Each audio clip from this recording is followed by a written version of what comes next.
Good morning, ladies and gentlemen. I am Edward Shureshin, the founding director of the Baker Institute of Public Policy at Rice University, and I'm very pleased to welcome you to the институции Baker Бейкера мне Institute's исключительно Russia приятно. and the Caspian states in the global energy balance.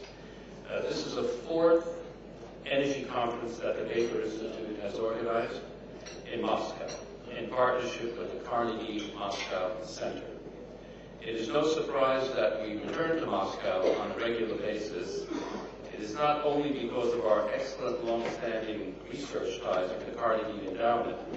It is also because the topic of Russian energy policy is of great importance and remains a rich and complex subject to explore when thinking about global energy geopolitics. We are deeply privileged that the Honorable James A. Baker III, 61st Secretary of State of the United States, and His Excellency Alexander Desmyrtny, former Foreign Minister of the Soviet Union, will be able to join us today. Secretary Baker and Minister Desmyrtny will deliver keynote addresses during lunch, and they will offer their invaluable perspectives on the future of U.S.-Russian relations. Russia ranks among the world's most important oil and natural gas producers. Given its large proven reserves, Russia has enormous potential to enhance its status as a global natural gas supplier. Whether through geography or geopolitics, Russia controls many of the major pathways for the export of oil and natural gas from its own territory and from other hydrocarbon-rich countries, like those of the Caspian states. Last September, Russian Energy Minister Sergei Shmatka noted that Russia has, quote, such a significant position in the high society of world oil, a Russian factor should appear, unquote.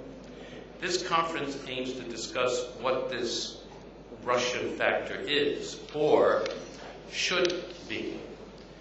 In his speech of last year, the minister mentioned the possibility of mothballing or shutting in Russian fields until prices rise again. Indeed, Russian oil production, as we all know, is expected to decline this year. However, the Russian economy, like that of other energy-producing countries, is under pressure from declining oil and natural gas prices, which raises questions about how Russia may respond if other energy producers react to falling prices by boosting out output volumes to make up for lost revenues. Many countries, such as Iraq, Libya, and even Venezuela, have responded to the present situation by seeking a higher level of foreign investment. On the consumer side, new policies are being adopted in the United States and China to permanently slow growth in energy use. Europe is actively seeking to diversify its energy suppliers. The question is, what does the changing global energy outlook mean for Russia? We look forward to hearing, especially from our Russian colleagues on this, during our conference today. The Russian Federation is a major power in global affairs. Energy relations have given Russian leaders an enhanced platform for international influence and has created openings for Russia to assert itself on the international stage. Russia has consolidated its logical position in Caspian oil and natural gas resources and transit routes. At the same time, this development has also encouraged Europe to seek out alternative supplies more vigorously. In December 2008, the European Union voted to offer $5.4 billion in grants to help fund natural gas and power interconnectors in Europe, including financial aid to the Nabucco pipeline, which would bring Caspian natural gas to Europe through routes that bypass Russia. According to the critics of the Nabucco approach, the U.S. strategy of pursuing multiple pipeline routes in and around the former Soviet Union has not achieved the desired results. The United States has not been able to diminish the Central Asian states' reliance on Russia as the main conduit for their energy exports. Consequently, critics have called for a new direction in U.S. policy toward the region. Today, we all here have a major opportunity to discuss the future of the global energy market and Russia's important role in the mix of complex players and policies that will shape supplies and pricing in the coming years. Allow me to add that President Barack Obama has taken office at a crucial juncture in U.S.-Russian relations. The time is right to examine the areas where our mutual interests may converge. To this end, a renewed strategic dialogue between Washington and Moscow, including, obviously, energy issues, is long overdue. If I may, let us indeed press the reset button and not the overload button. And allow me to go further and suggest that we reset the button to a much more productive U.S.-Russian relationship than we have had in the recent past. I would like to thank all of our distinguished speakers from Moscow and around the world for joining us today to discuss the future of global oil and the gas market. We will be presenting new Baker Institute research during our deliberations, and we look forward to receiving your feedback and input to help us refine our analysis. The research that is being introduced to you today is preliminary, and I want to really underscore that. And we really do welcome your input because it'll make our analysis and our report even more meaningful to get this direct input from you. We welcome your comments, not only from our guest commentators from the Russian Academy of Sciences, the International Energy Agency, and Moscow State University, but also you in the audience, to enrich our understanding of the complex forces that are shaping energy markets today. I would like to thank our sponsor, Baker Botts, for their support and assistance in organizing this event. I would also like to welcome the delegation from the Institute for Energy Economics of Japan, and my good friend Masahito Naito, who could not be with us today, but he sent us his trusted lieutenants to join us in today's deliberations. We have been in a 15-year partnership in energy research with the IEEJ. And finally, I would like to thank the members of the Baker Institute Energy Forum for their participation in our programs and events. The dialogue we have at international meetings such as today's conference constitutes a critically important element in our ability to promote original, forward-looking discussion and research on the energy-related challenges facing our society in the 21st century, which we believe leads to a more informed and realistic public policy choices. So thank you again for being here with us today. I look forward to a very productive day of deliberations and, as I mentioned, our lunch and keynote speakers. And now I'm very happy to introduce our opening speaker, Amy Myers-Jaffe, the Baker Institute's Wallace Wilson Fellow in Energy Studies. She led the Baker Institute's researchers on this study and will present the overview of our research findings. Thank you very much.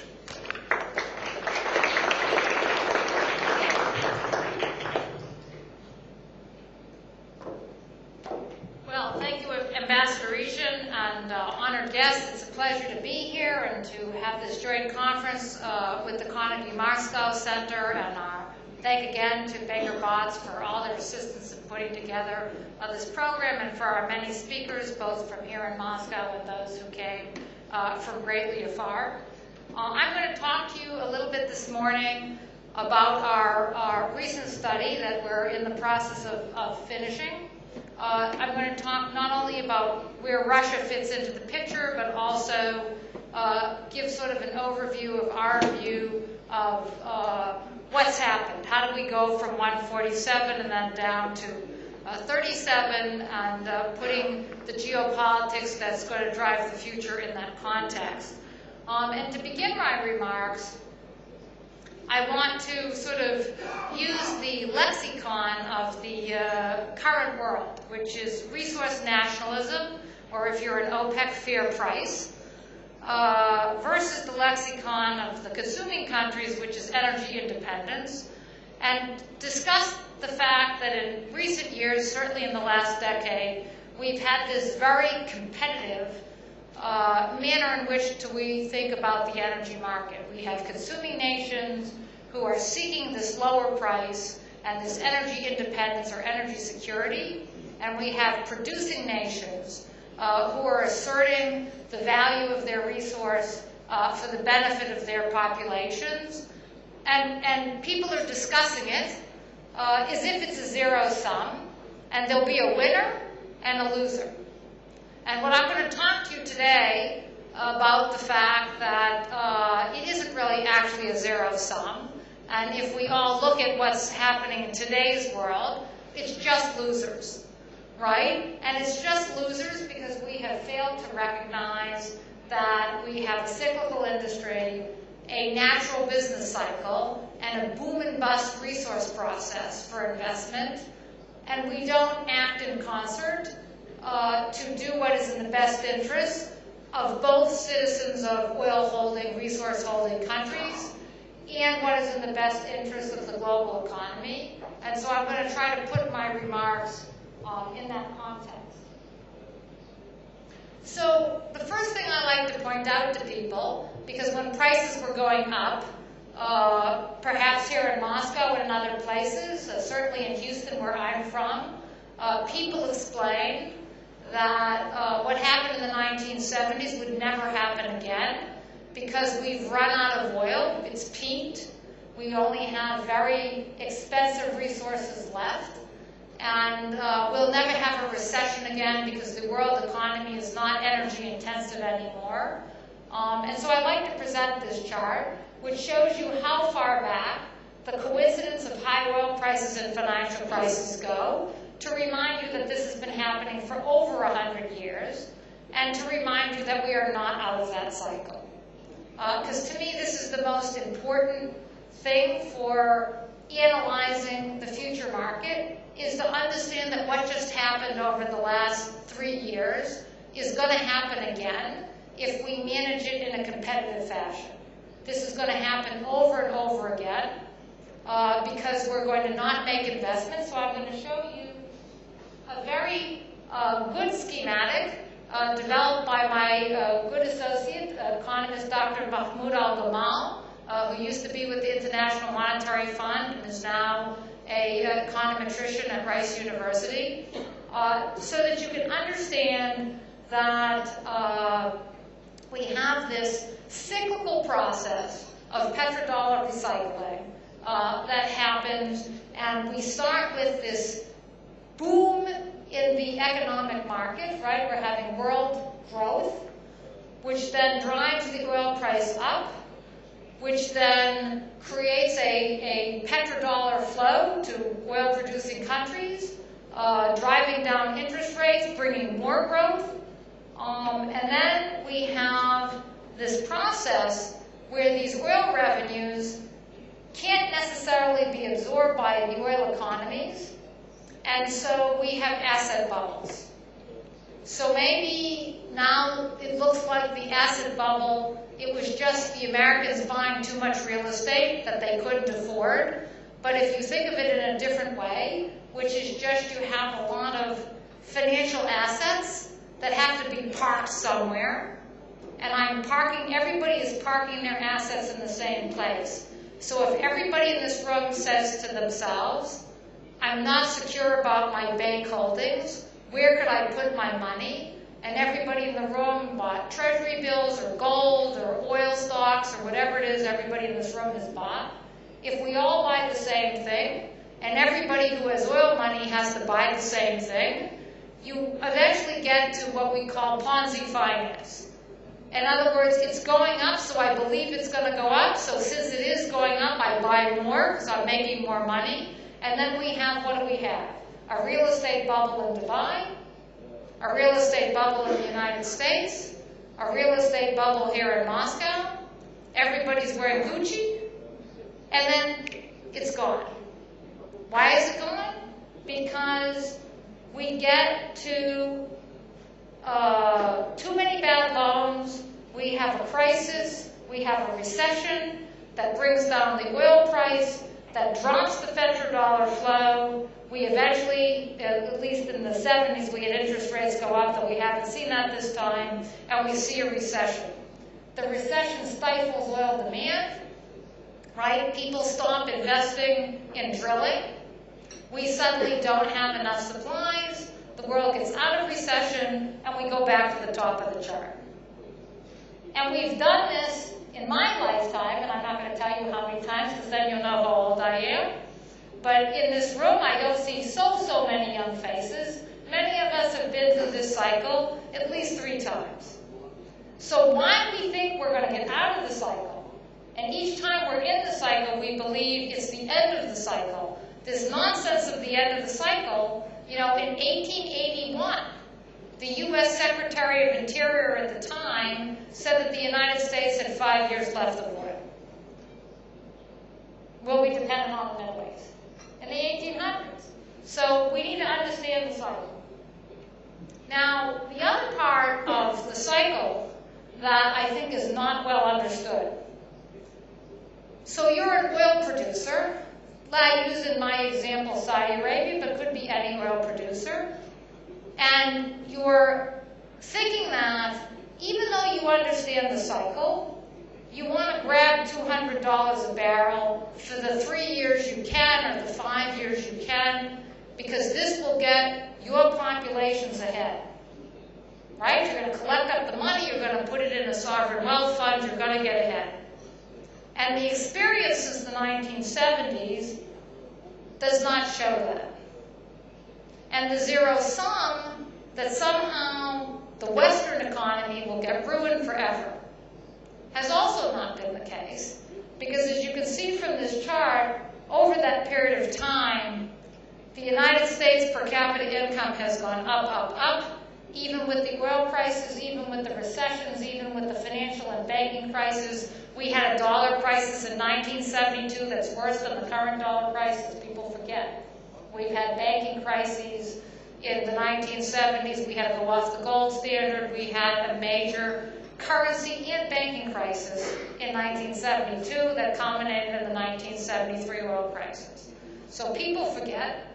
They think that this is all new, that 73 was just about the Arab-Israeli conflict and an oil embargo, but it was the same thing. Financial crisis, everything was the same pieces. If you were to go back and read the history of that period, it is so frighteningly similar. The only thing that's different is the U.S. Fed didn't raise the interest rate and make the recession worse. So, but what you see from this chart, which is very interesting, is that if you were an average person in Saudi Arabia, so on a per capita income basis, this price rise didn't help you in the 70s, and you haven't gotten your income back yet. And I think if we look at the line moving forward out to 2010, you might see the line go back down again. And so this myth that you're going to retain, that raising the price very high means the wealth will be retained, has not proven to be true in history. Now, the other thing that's interesting is what has this process, this current cycle, meant for national oil companies. And we saw a trend in the last few years where the capitalization in the industry seemed to be moving away from the international oil companies and favoring the national oil companies.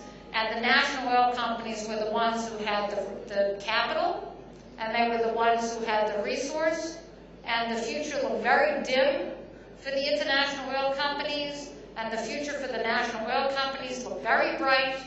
And here's what happened in the market when the financial crisis hit.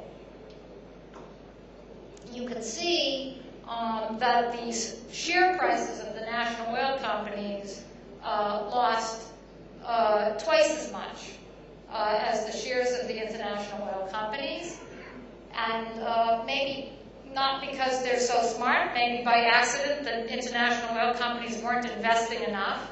And so we're left now today with a situation, this is an analysis with a slightly higher oil price, $60, where the majors will actually still have discretionary cash flow.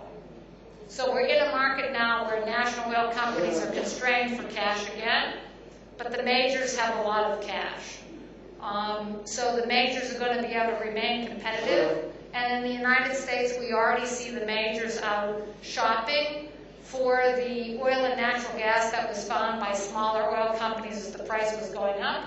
And they're looking for bargains and picking up resources.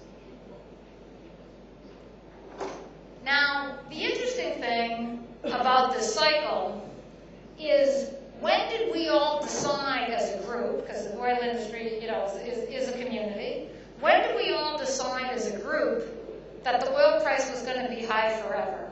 The interesting thing, this is the derivatives price for the what we call the long oil price.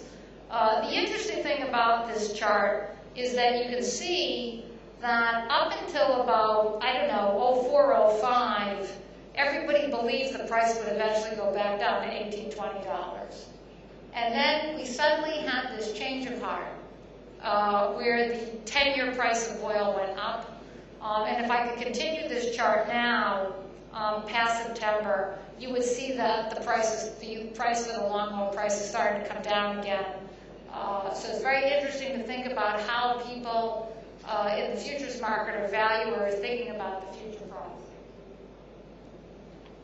And part of the thing that is now going to constrain price is what's the outlook for demand. So this is based on a Baker Institute model of demand, looking at the United States specifically, and I call your attention, when we made this slide, maybe the U.S. economy wasn't looking quite as bad as it might be today, so we had a scenario where we had U.S. GDP fall by 1.5% in 2009. That might turn out to be a little bit too optimistic.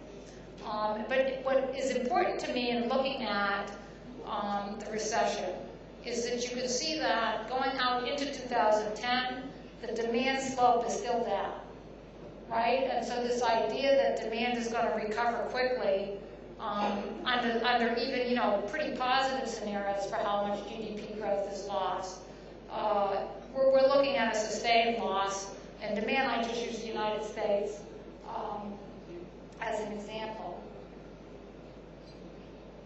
Now, in that context, we have to think about the geopolitics of oil today. In my opinion, the geopolitics, lower demand brings the geopolitics of oil to a very different place.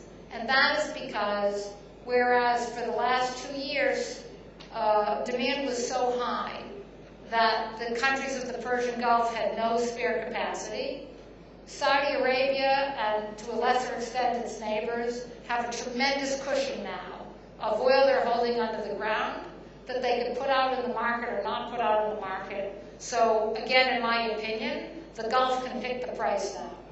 They can say, our target price is X, and magically the market will go to that. And even with the paper markets moving around, they can put enough oil into the physical market, I think, in my opinion, to even influence the paper market.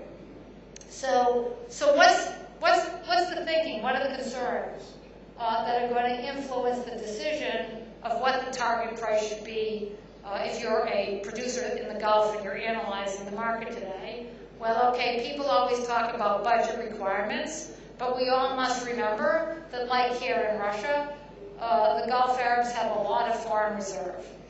There's a lot of padding. People still have a lot of money left. And so there's flexibility. So when people tell you they need $80 to clear their budget, or they need $40 to clear their budget, or they need $35 to clear their budget, they can pay for their budget with money held aside in foreign reserve, so there's freedom of movement. So when you look at what the strategy or what the thinking would be, first of all, you have a new attitude in the Gulf. So between 2004 and 2007, you had Al-Qaeda and bin Laden saying that corruption, we can have $125 oil, we can have a higher price, we should be seeking a higher price. And it was, to give a lecture on CNN in 2 minutes on the elasticity of demand, you have to be an economist to be able to explain that quickly. And so the public was not aware. Now people understand that if I make beyond a certain amount of dollars a barrel, I'm putting the money in the banking system, I'm going to lose it, right? So I need just the money I need to run my country. I don't really need that much extra, because I run the risk if I have too much extra, poof, I invest in the wrong thing, unlike everybody else that's gone, right? So the pressure from populations to have a very high oil price has somewhat subsided. And so what are the concerns? Long-term demand for oil, having the recession be shallow, slow down the shift to more fuel-efficient cars and new technologies, protect the value of your dollar asset holdings. Do you really want to see something where people are dumping the dollar and buying oil? Not really. If you're holding $500 billion in dollars, you wouldn't want somebody to dump the dollar, right? Geopolitical power. Saudi Arabia is now the 4th largest asset holder in the world. They have the largest current account surplus and trade surplus in the Middle East. They're one of the top 5 largest creditors to the international financial community now. And the question is, how much more influence can they have geopolitically in thinking about how to influence policy in places like Russia and Iran using the oil price?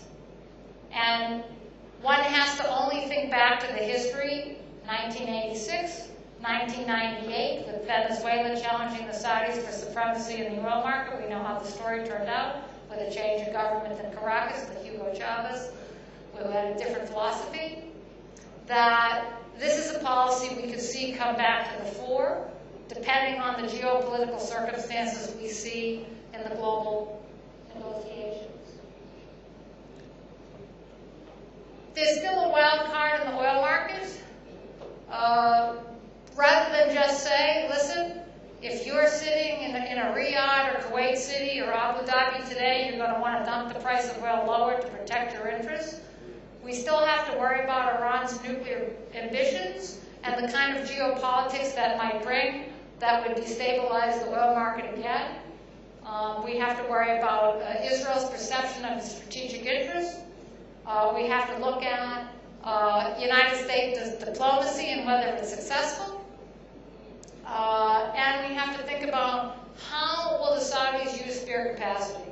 So the key point here, even in thinking about things that the Iranians or options that the Iranians may feel are off the table, Saudi Arabia today, in one day, can make the decision to replace the entire export program of Iran. One day. They just wake up. Somebody says, we're not having any oil come from Iran anymore, whether it's through the UN or through some other way, and the Saudis can replace every barrel. That's a new situation. We didn't have that situation 2 years ago. Now, I'd like to talk a little bit, before we move on to the next speaker, a little bit just about the global gas market, and my colleague, Dr. Metlock, will continue this talk into the next session. But just to understand that also in natural gas, we have this huge concentration of resources. This satellite picture sort of illustrates the geopolitics of gas, I think, very well, because the red and purple is where the gas is located, and the bright white is the lights on at night, which is the demand centers. And you can understand that the challenge of moving the resource to the places where demand is going to involve a lot of geopolitics and a changing and eventually global market. And in that context, we see the relationship of Russia as a leading supplier of gas, reaching out to other leading suppliers of gas and possible competitors, and seeking to have a relationship with its competitors in a way that might squelch the competitive feeling among suppliers in the market. And I'm just going to point out a few geopolitical features of that backdrop, and later in the next session, people will talk in more detail about the gas market. The first thing that has not been a feature of the market over the last decade, that I think will perhaps emerge as a feature over the next decade, just listening to the kind of public statements we see coming out of Iran, thinking about the fact that the politics between Iran and the United States could change, not saying it will change, but could change, is that Iran and Russia are natural competitors when it comes to European gas sales, and we have not seen that in the geopolitical question because of the nuclear sanctions, the sanctions against Iran. The other thing that could come to the fore that we'll talk about in the next session is that the possibility of natural gas coming from Iraq has been completely off the table as an option. Again, first because of sanctions and then because of the instability of Iraq. But again, in the next 5 to 10 years, natural gas from Iraq could wind up being a major feature of the market, depending on how the politics change. We have the history of how the Saudis have responded in the past to major energy producers that have challenged their leadership in the global market. And we have, I'll just show one last slide, take my liberties, or two last slides. We have the changing dynamic of demand in the United States market. This slide shows you that as the prices were going very high, a lot of people drilled in the United States, and a tremendous amount of new research, which we call gas shale, was found in the United States. And if you look at these projections made through our world gas simulation, you see that the United States is not going to have or need this big increase in LNG imports that had been expected now, perhaps for a decade, perhaps longer. And that means that all the LNG that was initially developed over the last few years and into the next 5 years that was expected to come to the United States will be floating around looking for a home in Europe. The second feature is what happens if President Obama, who just yesterday in LA again talked about how the United States must focus on its energy problem, what if the United States took a more aggressive policy on what we call CAFE, so corporate average efficiency standards for cars? President Obama, when he was a political candidate, said that every car in America should be getting 50 miles to the gallon. So Dr. Medlock and I calculated what that would mean in future U.S. oil demand. And as you can see, over time, that would lower U.S. oil demand by 7 million barrels a day. That's half of our current imports of oil. That would outweigh or be the same as the increase everybody's talking about from China that would put the price back up. It could be completely countermanded just by that one U.S. policy. So that is sort of our overview of our general study. We look forward to as we continue on to the day going into more detail, hearing your discussions and feedback. And at this time, I would like to invite my colleague from the Institute for Energy Economics of Japan, Dr. Ken Kayama, to present the work of his institute on the global market and on the Russia and Caspian balance. Dr. Kayama is a very well-respected energy economist internationally and also in Japan, and I welcome him to come to the podium.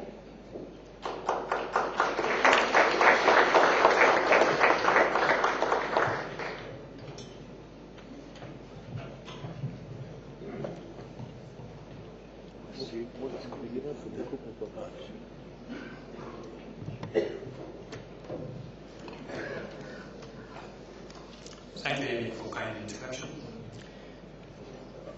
Excellency and distinguished participants, and ladies and gentlemen, good morning. It is really a great pleasure and honor for me to be invited to speak at a very important conference. And on behalf of Mr. Masahisa Naito, the Chairman and CEO of our institute, IEJ, I would like to express our greatest thanks to Ambassador Dredian, Amy, and all the friends and colleagues in Baker Institute, Baker Boards, Carnegie Endowment, and other institutions for their kind support to us, especially the support with regard to this organizing this very important conference today. Thank you very much again. Now, as the head of a Japanese study team for the joint study with the Baker Institute, I'm most pleased to make a brief presentation to share our views on today's conference topics. The world energy market is undergoing a period of great turbulence, and major challenge to global energy security is still emerging. Under the current global economic crisis, the world energy demand is likely to stagnate for a couple of years ahead. But we believe in the long run, world energy demand may likely to start to rise again, China and developing Asia countries as centerpiece when the global economy starts to recover. And taking into account of various problems and constraints with regard to supply side, including difficulties to access to resource, unfavorable environment for investment, and geopolitical uncertainties, I think that one of the challenges is whether the supply of energy will keep expanding smoothly in line with energy demand. In this regard, we think that the development in Russia, which holds great resource potential, is crucial in assessing the future global energy security. And for Japan, Russia has a very important presence in the field of energy. The primary reason is that Japan is dependent on imported energy from the global energy market, and that Russia can significantly influence on that market. And the second reason is that there is huge oil and gas resource potential in areas such as Sakhalin and East Siberia, which are geographically close to Japan, and the prospect for the development will greatly affect the energy market in Asia. With this recognition, our study focused the energy situation in Russia in the context of global energy security.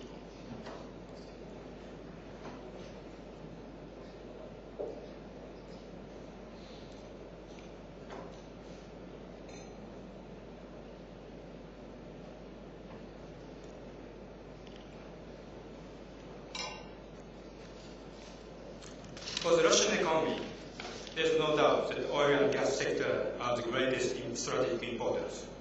In the first half of last year, Russia's oil and gas exports were about $160 billion, accounting for about 70% of Russia's total export. And the oil and gas sector have made Russia a resurgent great power, driving the high growth rate from 2000 to 2007 after the country emerged from the lost decade of 1990s. On the other hand, as global energy soared and supply-demand tightened, the strategic importance of energy resources grew, and thus the position of Russia, the world's greatest exporter of oil and gas, was enhanced. Russia then recognized the importance of making the best use of its oil and gas resources. And even though Russia wishes to diversify and improve its economic structure in the long run, it will take considerable long time to do so. Therefore, the oil and gas sector will play an important role in the foreseeable future. However, the growth of oil and gas production in Russia has slowed. Russia's oil production in 2008 and 2009 will continue to decline, and although the total gas production in Russia has kept slightly increasing, the production of Gazprom, Russia's largest gas company, has fallen. However, the stagnation and decline is not due to the resource constraint. Production has stagnated due to the maturation and aging of existing major oil and gas fields in West Siberia, while new exploration and development has not progressed well. The tax and fiscal system in Russia did not necessarily function as a good incentive to expand production and promote investment, neither for Russian companies and nor the foreign companies. However, the influence of the financial crisis in Russia, which will be examined later, cannot be neglected. It is worth monitoring whether Russia's related oil and gas policy may have any changes in the future. In any case, the future situation of oil and gas production in Russia will be a key determinant for the stability of the global energy market and Asian market as well. The current global financial crisis had a considerable impact on the Russian oil and gas sector. The first, there is a decline in profit, oil and gas profit, due to the decline in global energy price. Second is a decline of profit due to the decline in oil and gas demand in Europe. And third is the weakening of the energy industry due to the decline of profit, as well as the difficulties and the financial situation. In view of the strategic importance of the industry, Russian government is beginning to take various measures, including cutting the tax on crude oil export and providing some financial rescue. However, financial problem of the major Russian companies have become serious, and securing financial stability is becoming a very important agenda. Under these circumstances, it is important to monitor any changes in Russia's energy policy toward foreign company and foreign company, which include fundraising from foreign firms, such as the recent $25 billion financing from China, introduction of foreign capital in oil and gas development projects, and prevention of foreign oil and gas prices in the hope of higher prices. On the other hand, although the current financial crisis has adverse impact on the Russian sectors, it is important to note that their strategic importance remains unchanged, and that Russia remains committed to implement major strategic projects like Stockman, Yamal, and East Siberia, although there may be some delays. Apart from oil and gas, the Russian approach toward nuclear power generation is also very important. Expectation and interest in nuclear power generation have been growing worldwide as a means to address energy security and global warming. With this nuclear renaissance, the nuclear power generation market is expected to grow in the various parts of the world. In response, Russia has established a state-owned company, Rosatom, which integrates Russia's entire nuclear industry and strengthening its business both in Russia and abroad. Recently, Rosatom has been trying to get into the expanding nuclear power generation market in Asia, including India, while strengthening relationship and establishing a joint venture with the German company Siemens. Russia has also been involved in constructing the nuclear power plant in Iran and is now approaching other Middle East countries which are interested in introduce nuclear power generation. The country also aims to take the initiative for successfully combining the expansion of nuclear power generation and nuclear non-proliferation, and propose the International Uranium Enrichment Center concept. Russia's recent focus on the foreign nuclear power generation market may compete with Japan's nuclear industry in some respect, especially in Asian market. However, Japan may work together with Russia in the field such as uranium enrichment and others. Next, I'd like to touch upon the Russian energy from a viewpoint of energy geopolitics. The first step is the Russian-European energy relation. Everybody knows that Russia and Europe is highly interdependent in terms of energy. Russia is the most important oil and gas exporter for Europe, while Europe is the biggest importer for Russia. As energy security becomes an increasingly important issue, this strategic significance of energy relationship between the two areas is growing. However, the two recent events have affected the Russian-Europe energy relation. The first one is the financial crisis, which I mentioned earlier. As energy prices as well as oil and gas demand in Europe decline because of the economic recession, the profit from oil and gas sector for Russia, which is very important, plunged very dramatically. And second, the dispute between Russia and the Ukraine over the gas early this year finally resulted in the disruption of gas supply to Europe, and in some Central and Eastern European countries, for which Russia is the only supplier, gas supply was actually cut off. The Russia-Ukraine gas dispute and energy security issue in Europe can be analyzed in the following two different categories. The issue between Russia and Ukraine, and the issue between Russia, Ukraine, and Europe. Regarding the former, it is necessary to note that behind the recent gas dispute, there are political aspects which include political tension, tense relations, and mutual distrust between Russia and Ukraine, and complicated Ukraine domestic politics, in addition to the economic aspect, which include Russia's demand for higher gas prices for Ukraine and the issue of unpaid gas by Ukraine.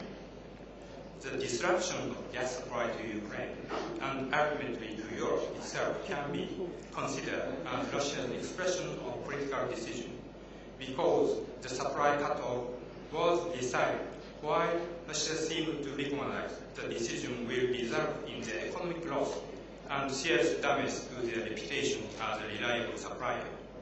Under this circumstance, if a fundamental solution cannot be found between the two, then there remains a risk with regard to Russia's gas supply via Ukraine. With respect to the latter issue, from a European point of view, the reliability of Russia as a gas supplier and reliability of Ukraine as a transit country damaged. As a result, Europe is now stepping up effort to promote policy options, including construction of bypass Ukraine pipeline, securing gas supply other than Russia, and also promoting alternative energy such as nuclear power and renewables.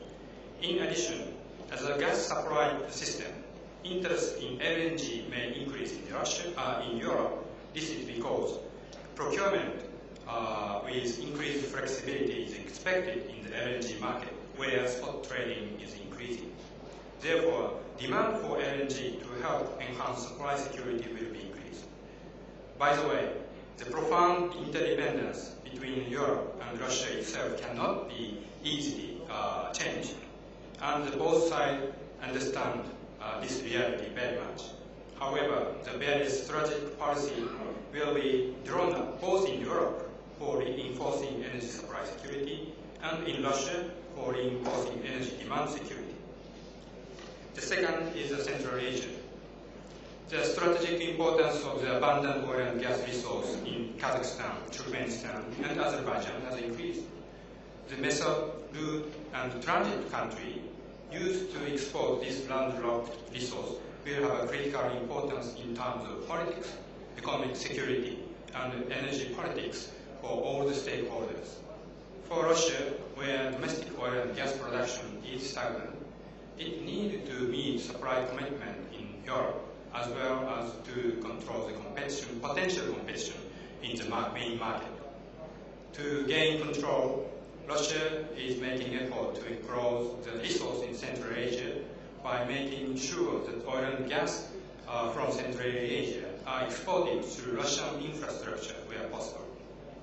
For Europe, expanding import from Central Asia is one of the most important options in order to import diversification. Thus, strategic options accompanied by large-scale investment, including the Nabucco pipeline project, are now being examined and considered.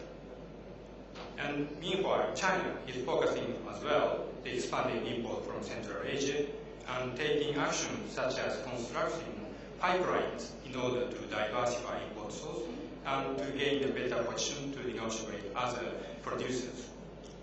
Central Asian countries themselves, fully recognizing this situation, are developing strategy to maximize their own interests. And in fact, the expansion of production and export of oil and gas in Central Asian countries, and to which region and by which route oil and gas are exported, will critically influence the supply-demand balance in the future. The third one is Russia-China relation. Along with vigorous economic growth, energy demand in China has risen substantially. Net oil import of the country continued to grow, and they started to import gas in the form of LNG. China, where the energy security has been put on priority, the expansion of oil and gas from Russia, which is geographically adjacent and abundant resources, is an important supply option for diversification. On the other hand, Russia wishes to expand sales to China, where demand is expected to grow, and to reduce its dependency on the European market. Therefore, various activities and negotiations have been conducted actively to strengthen the energy relation between the two countries in the past decade. However, progress remains limited due to difference in the position of China and Russia about the cross-border delivery prices and the lack of eagerness forcing both parties to make a decisive compromise. Meanwhile, China and Russia are maneuvering to secure energy resources from the country in Central Asia, in some cases are competing. And concerning the Shanghai Cooperation Organization, SCO, there is a difference in expectation for the respective role of SCO between China and Russia. Russia and China as well, emphasizing the cooperation on security and politics, such as stabilization of the region by taking measures against terrorism, ethnic separatism, and religious fundamentalism. On the other hand, Russia seems to take a more cautious stance in closer cooperation on energy in SCO, in which China has a great interest. But how will the financial crisis affect China and Russian energy relations? And Russian energy industry is suffering, as I mentioned. On the other hand, in China, where the influence of the economic crisis is relatively limited, foreign investment by state-owned companies like CNPC became very active. China may intensify its approach to Russia, an example of which can be found in the recent $25 financing. It is necessary to watch China-Russia energy relations, as it will significantly influence the development of potential resources in East Siberia and ultimately the energy supply situation in Eurasia as a whole. And then I'd like to draw an implication for Japan. The first one is Russian energy strategy and prospect for oil and gas production and export. In our view, are very important determinant in the future global energy security.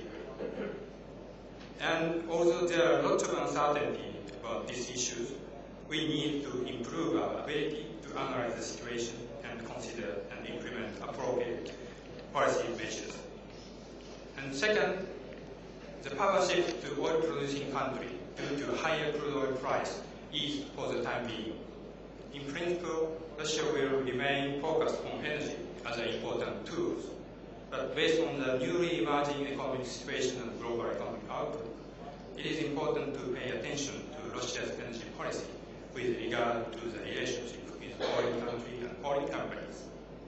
Thus, based on the more precise and timely and fact-based analysis, the positive and appropriate policy implementation in a timely manner will be required. And third, under the very turbulent circumstances of global energy market, a flexible response which suits the respective time, case, and situation is important. However, solid strategies are also required to tackle the long-term problems. Although the world is currently suffering the economic crisis, we believe that the world economy will recover and energy demand will increase in the long run. Although how much volume and at what speed is threshold, as Amy mentioned. But considering the long-term future, it is important to note that resource countries like Russia and Central Asia will play an important role. And in addition, the energy development in East Siberia and Sakhalin has a major implication for us. Therefore, Japan needs to establish and implement a long-term energy strategy for Russia and Central Asia. In this context, it is very important for us to understand correctly the need and long-term strategic objective of the resource country and to make best use of Japan's advantage in terms of technology, experience and know-how, including energy conservation, environmental protection, and renewable technology. The fourth and last implication is to stabilize the global energy market. It's important to promote cooperation and investment in resource-rich countries.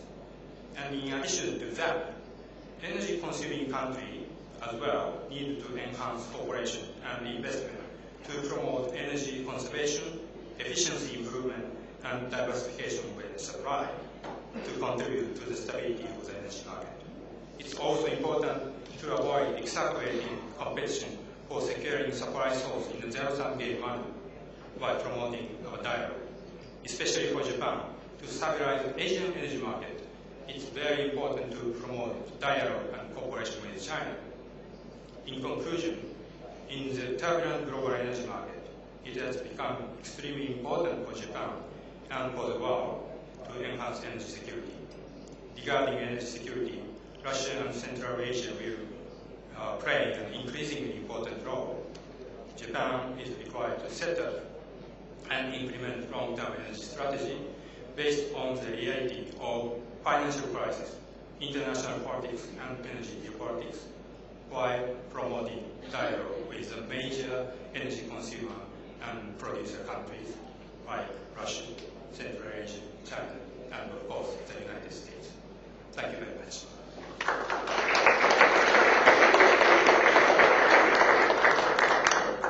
Okay, we will take a short 10-minute coffee break while we set up for the next panel session on natural gas.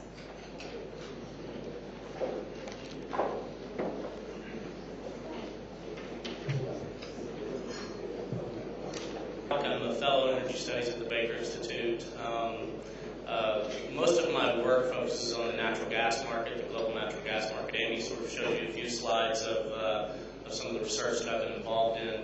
What I'm going to do here today is actually discuss a paper that's available outside, in fact, a preliminary version of it, that looks specifically at some scenarios that we've considered for Russian natural gas. In the interest of time, because there's a lot of material, I will do two things. I will move fairly quickly through a description of what the model is. If you have a lot of interest in the technical aspects of what we're doing, please let me know, because I'll be more than happy to share more detail with you. But then I will move into some very general sort of summary comments about the various scenarios. So what I'm going to be focusing on are common themes. There's a lot more detail that is available, and if you're interested, please see the paper, or you can discuss it with me as well. That's perfectly fine. Just so you know how the panel will work is I will actually give my presentation, then I will call each of my fellow panelists up in succession to give their presentation, and then when we're all done, we will all meet back up here on the stage for a little bit of Q&A. So if you have any questions, please write them down so you don't forget. So you can ask at the end of the session. So the work I'm going to discuss is actually joint with a colleague of mine, Peter Hartley.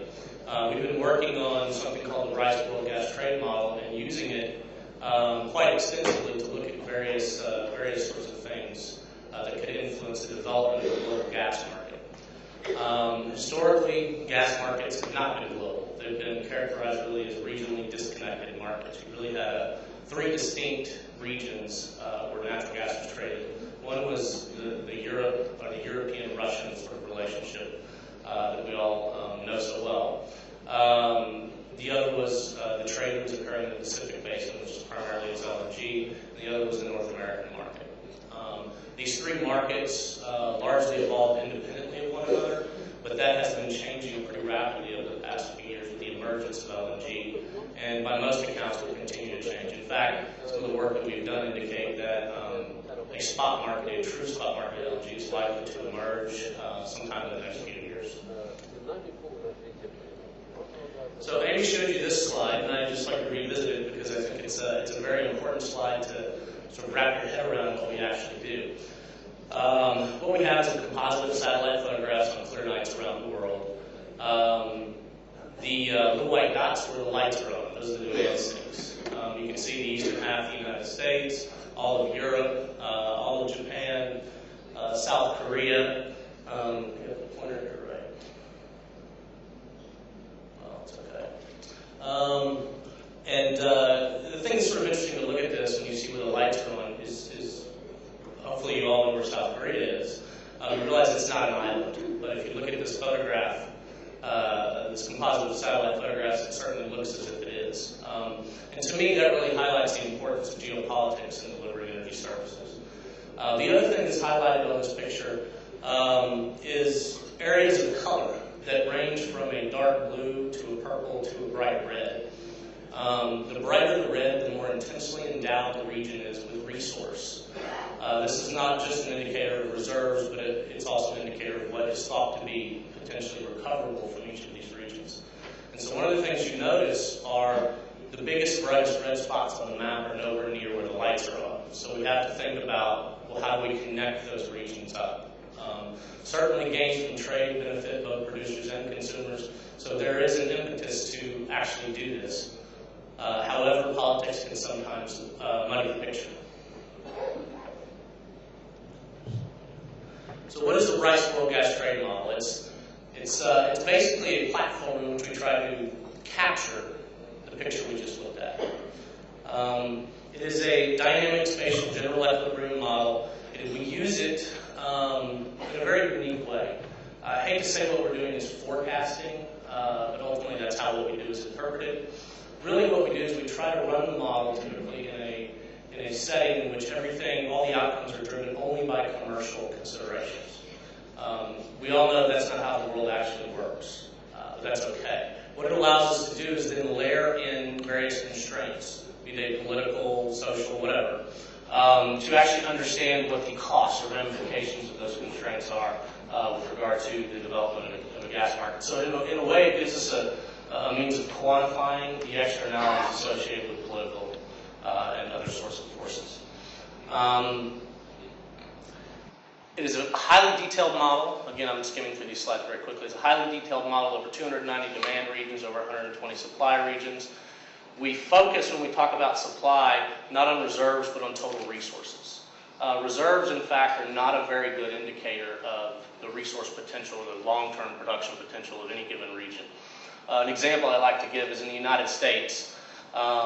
People who like to look at reserves typically overlook the fact that proven reserves of oil and of natural gas have basically meant that we've had 11 to 12 years of production left for the last 35 years. So that should tell you something about putting too much weight on reserves only. So we focus on resources when we actually go through this exercise. The data is actually from a variety of sources. We begin with the USGS, that's the United States Geological Survey. They conducted a world resource assessment.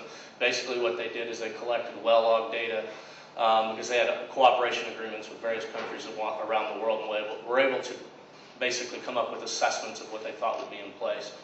And then that's augmented by various more local or regional government sources where we have that available.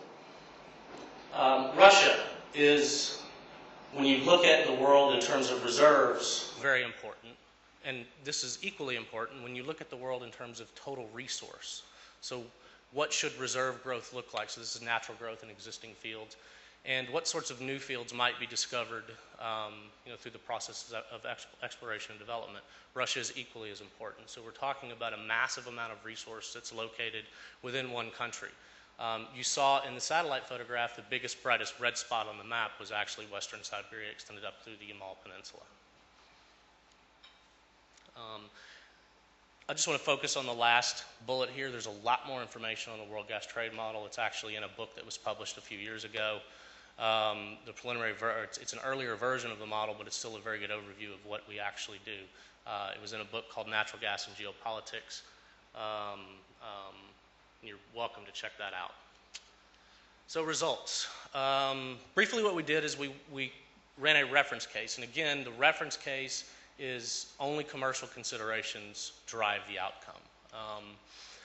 There's some risk differential for investments made across different countries, and for the sake of brevity, I want to go into actually how we come up with that measure, but suffice it to say that the risk differentials are based on the perceived risk as reported by the World Bank and an investment country risk guide. So, but we then construct scenarios where we layer in various constraints. So scenario one, we actually assume or disallow any resource development in the Yamal Peninsula and sort of see what that means for Russia down the road. Scenario two, we assume a severe disruption in 2010. And mind you, we actually conceived of these scenarios a year ago, so we had no idea, a priori what was going to happen this past winter, this winter. But it's interesting to see what actually occurs, and I'll show you those outcomes in just a minute. Scenario three, we actually assumed that because in the reference case, the model wants to, under a commercial consideration only sort of world, build a lot of pipelines in places where we don't necessarily, or we might think there might be something that keeps those pipeline developments from occurring. And there, in fact, over time, a pretty significant pipeline grid between East Siberia and Northeast Asia does develop in the reference case. And so one of the things we want to look at is what happens if we disallow that, just do not allow those investments to occur. Scenario 4 and Scenario 5 are very interesting. I have a slide later where we'll see I sort of call it Turkey in the middle, because it really highlights the role of Turkey as a transit country potentially. These two scenarios do. One of them is we assume there's an acceleration of construction, so maybe there's some government subsidy that's provided to the construction of various pipeline routes or LNG export paths for Russia. The other is, let's assume, similarly, that there is some sort of subsidization of pipelines that bypass Russia, and sort of see what that means. And you'll notice in scenarios 4, 5, and 6, all of these, there's a case variant that we run because it's something that emerges as a really the biggest alternative source of supply for Europe down the road. It's what happens with gas in Iraq, and I'll have a few more words to say about that in a few minutes. But the last case we looked at was the gas troika case. Now, arguably, we could have also looked at a case that included more countries within the gas exporting countries forum, and maybe that's a reasonable case to run for the final version of the paper, but for what we have today, it's the gas troika case. So in the reference case, global demand rises pretty strongly. I have to note a word of caution here. The current economic and financial crisis, the depth of it, is not illustrated here, because when we actually constructed these scenarios, we had no idea how deep things would actually be. So just keep that in the back of your mind as we're going through these, and you look at the near term. So one of the things that emerges on the demand side is that most of, or I should say the strongest demand growth occurs in what we think of as non-traditional gas markets, so emerging Asia. There's a very strong demand growth component also in the Middle East, largely due to power generation growth, but also it is a byproduct of the fact that those countries are beginning to export more gases in the form of LNG. And the export business is a very energy-intensive business indeed, and so that's part of what you see here. Global supply, you see a picture that emerges. Russia is the purple bit on the bottom, still very important in really every scenario that we run going long term. There is some variation in terms of what happens with market share, but Russia, given its prominence in terms of resource endowment, remains a very crucial piece of balancing the global energy picture. Global trade, you can see the same picture basically emerging. Russia, everything above the sort of zero axis here, the horizontal line in the middle, is exports, everything below is imports. And again, I'm going quickly, but there's more detailed data behind this. If you're interested, just please let me know. One of the most important things that really is sort of an indicator of how the markets will develop over time is what's happening with international trade.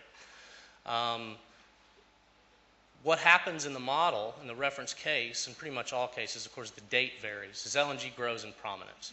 Now, when does it become 50% of all internationally traded gas? Well, in the reference case, it's the late 2020s. So there's pretty robust growth from a source of supply that heretofore we haven't actually relied very heavily upon.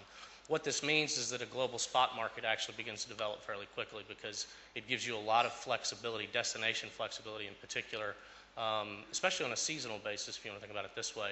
Because if seasonal demand is not there, even if you're contracted for supply, you might be willing to sell that supply at a discount simply so you can take it off your hands. So we can certainly discuss that later.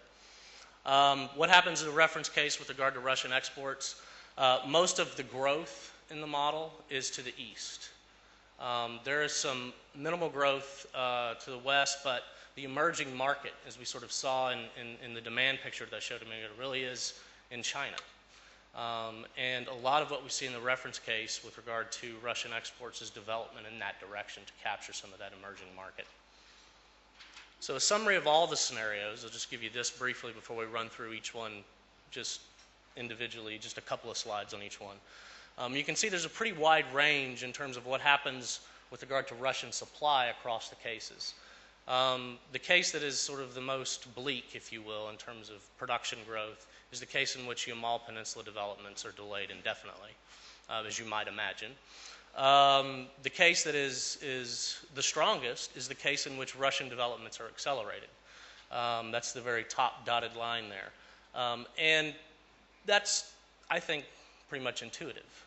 If you actually accelerate some developments, you might think that first mover advantage, or the principle of first mover advantage, would allow you to capture market before other projects or competing projects could do so.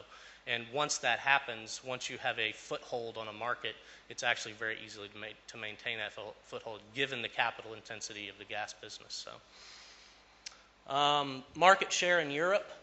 This is a snapshot of what happens in 2030. The solid bars are the core cases, the sort of the bars with the horizontal stripes through them. Those are the case variants, the ones in which we don't allow Iraq to actually emerge as an important gas exporter for the European market. You can see that the dotted black line is where we are today, roughly, in terms of market share in Europe. And in all cases save one, market share to Europe actually declines. The case in which market share takes the biggest hit, as you might expect, is the case in which Yamal Peninsula developments are delayed indefinitely. So the Yamal Peninsula and developments in that region are actually crucial to maintaining a market share position, if you will, in the European community. You can see that across all cases, when you don't allow the Iraqi gas to develop and move up through Turkey and into Europe, you get a near plus 3 to 4% increase in market share. That's actually quite significant volume. I'm going to refrain from commenting just yet because I have a slide that talks a little bit more about why this emerges, but it's worth noting anyway. Market share in Asia, well, today we know it's 0, but we do see actually quite strong growth. Most of this is pipeline driven, and that is really highlighted by the fact in the case where you have no Asia pipes allowed, that market share, which is roughly 8%, is driven by LNG developments. Okay, so in the cases where you disallow Iraq, it actually promotes more development towards Europe, which actually restrains some development from going east, and so you actually see a slightly diminished market share in those cases. So some selected results.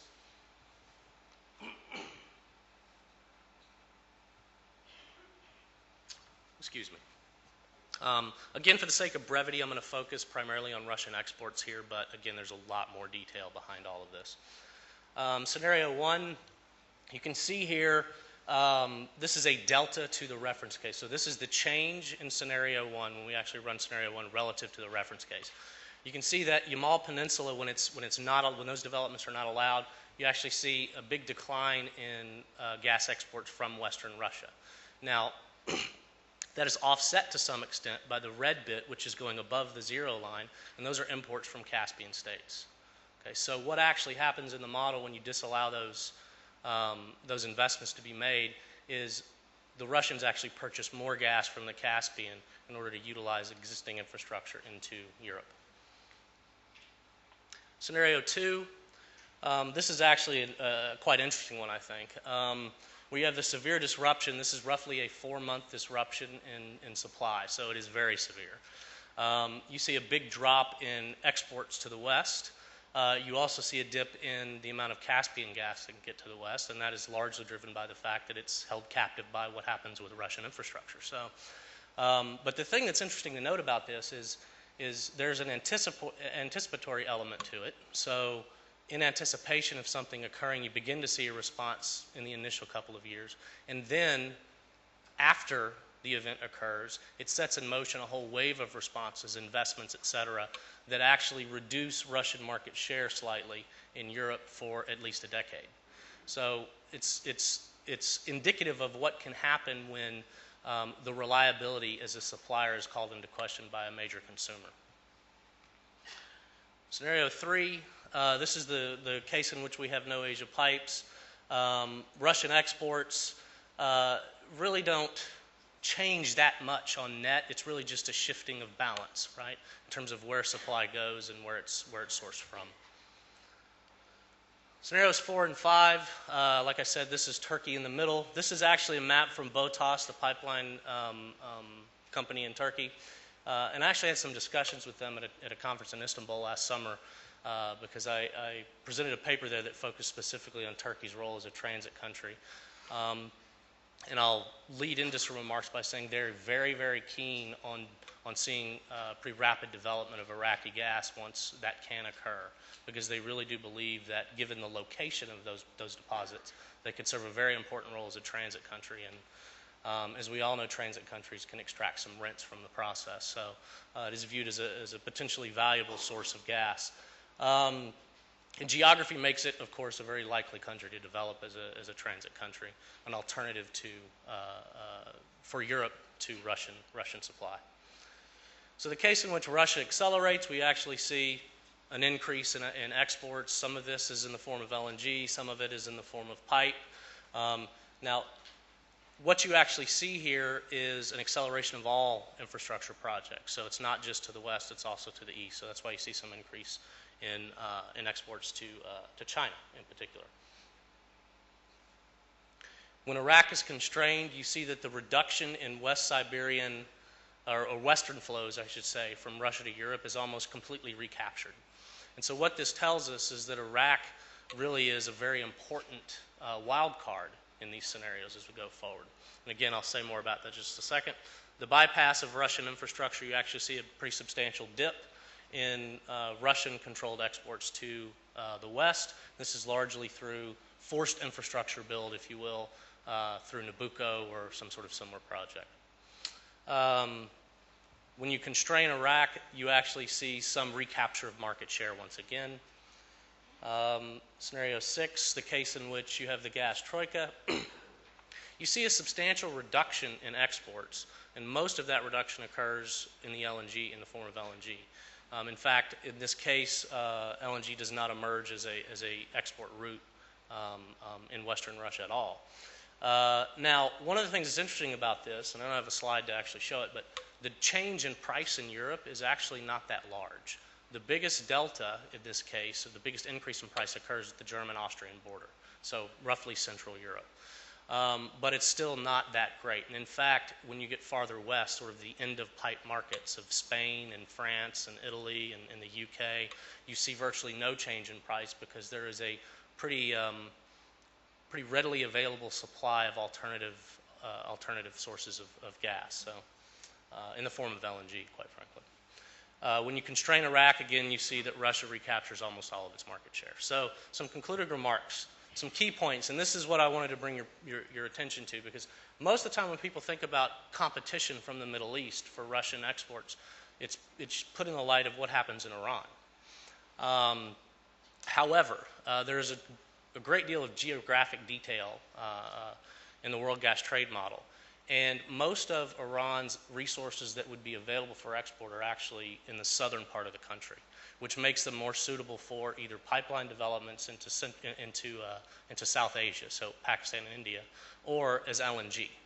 And in fact, in the model, we do see that Iran emerges as a pretty significant LNG supplier and also a supplier of pipeline gas to South Asia. In terms of geography, that puts Iraq in a very advantageous position with regard to the European market, because about 2/3 of the resources located in the northern provinces and in the western provinces, both of which are located very far away from the major load centers in Iraq, so the major demand centers in Iraq. So it puts those resources, once they're developed, in a very advantageous position in terms of using Turkey as a transit into the European market. You can see here the relative size of the resources. Iraq's about 290 trillion cubic feet of gas, all told. That's small in comparison, but when you consider that Iraq's population is about 40% of Iran's population, and you consider that demand in Iraq, and I know this is a recent figure, but even at its peak back in the early 90s, it was only about double this. It's been significantly lower than what we've seen in Iran and in Saudi Arabia. So it really sets the stage for, although the fact that resources are smaller, demand is also smaller, so therefore you have more margin to export. So some key conclusions, continuing on. Oh, and I actually missed one. The other thing that's actually very important, we've done a lot of work recently on the emergence of shale in North America, so I figured I'd give you a few seconds of that. There has been a tremendous interest in developing shale in North America, and in fact, most of that has emerged in the last 5 years. The National Petroleum Council in the United States did a study of long-term North American natural gas markets, in which they produced assessments for all of the plays in North America, natural gas plays in North America. The Barnett Shale, which is by far the most prolific shale play in North America to date, it's actually now the largest single producing basin in North America, so that tells you anything. The assessment that was used was 6 trillion cubic feet. Well, prices began to rise post-2002, 2003, and it encouraged some of these marginal drillers to go after what was thought to be a marginal source of gas, because at that point, with higher prices, it was deemed to be potentially very profitable. Well, as they started to develop that resource and learn more about developing shale resources, the assessment changed quite dramatically. And today, by most accounts, the assessment for what is ultimately recoverable from the Barnett Shale is about 50 trillion cubic feet. So prices actually encouraged activity, which encouraged us to find something. And this story can be told over and over again for pretty much every shale play in North America. In fact, shale today in North America, by some accounts, could total up to 900 trillion cubic feet, which, if you want to put it into perspective, is like another North Field in Qatar. Okay? Now, it is a higher cost source of gas, but given the fact that the U.S. is located so distantly from markets in the Middle East, it actually makes it competitive at prices between $4 and $5 an MCF. Timing is very important. This is actually something that's highlighted in some of the cases where we accelerate development. So first mover advantage is critical. So to the extent that governments want to capture market, if they can exercise first mover advantage in a cost-effective manner, that is actually a very, potentially very profitable play. There's significant opportunity towards Asia, both as pipeline and LNG. One of the things that does happen, and you saw this in the market share diagram, diversification in Europe is sort of a natural phenomenon. It occurs in the reference case. You see some diminution of market share. Part of that is the fact that Russia has such a large position in Europe. If Europe begins to import more LNG, well, de facto, you will see a reduction in market share. But there's lots of gas located all over the world that could potentially compete for market in Europe. So, and I'll show you a picture that sort of re-highlights this point in just a second. A cartel, if limited to the troika, it will result in lower production, but it doesn't necessarily result in a great increase in price, which really calls into the question why even do it in the first place? Because basically what you're doing is you're reducing revenues at the expense of being part of some membership of some cartel. Now, having said that, if the cartel were to expand to be inclusive of more of the prominent gas producers down the road, it could potentially have a much larger impact. And we see this really, or the hints of this really, are from the fact that Iraq emerges as such an important source of supply 10, 15, 20 years from now. The last thing I want to say with regard to key conclusions, we haven't done any sensitivities in this particular study, but we have in other studies, is climate change policy could actually have a really important role here. In particular, as we penalize more carbon-intensive fuels and we push ourselves more heavily towards natural gas at the expense of things such as coal or fuel oil, especially in the power generation sector, we'll see demand grow. Now, most people like to say, well, what about nuclear? What about wind? What about other alternatives? Natural gas in most places, a natural gas combined cycle facility, you can have it up and running and dispatching electricity inside of 2 years. Most nuclear facilities are anywhere between 5 and 8, depending on who you talk to. So there's a lot more flexibility in the genset when you think about gas, and so that actually gives it an advantage because it's able to exercise first mover advantage, so to speak. With regard to the role of wind, there's been a lot of discussion about wind. I know in Europe there's been a lot of discussion about wind in North America. Its impact in the near term, I think, is limited because of issues of variability. To the extent that you can be connected to other sources of more reliable supply, then you can expand your wind generation capacity quite substantially. But if you come to rely on that as a sole source of electricity, you can, in many places, be subject to some pretty serious outages. In fact, that actually occurred in Texas a couple of times last year, and we're still talking about expanding the wind generation capacity by a factor of 10. So it will be interesting to see how that plays itself out. What it all means, because of this variability, is you have to have a very reliable, sort of flexible source of generation to back up wind, and that basically pushes you towards natural gas yet again. So wind and natural gas are more or less complements at this point rather than one being a substitute for the other. Okay, so a couple of comments on why we see what we see in the model. European market LNG penetration has been quite substantial. In fact, by 2011, we could actually see LNG import capacity in Europe equal to about 40% of annual demand. So that's a big number. I recognize that most of this capacity is in some of the countries, well, obviously that are not in Central Europe. So Central Europe is still subject to some of the problems that we saw, with regard to this past crisis between Russia and Ukraine. But there are ways around that. We actually had a really interesting discussion about this at the Carnegie Center yesterday. In the interest of time, I won't go into all that, but suffice to say the conversation centered around liberalization of gas markets. And that hopefully will provoke some thought.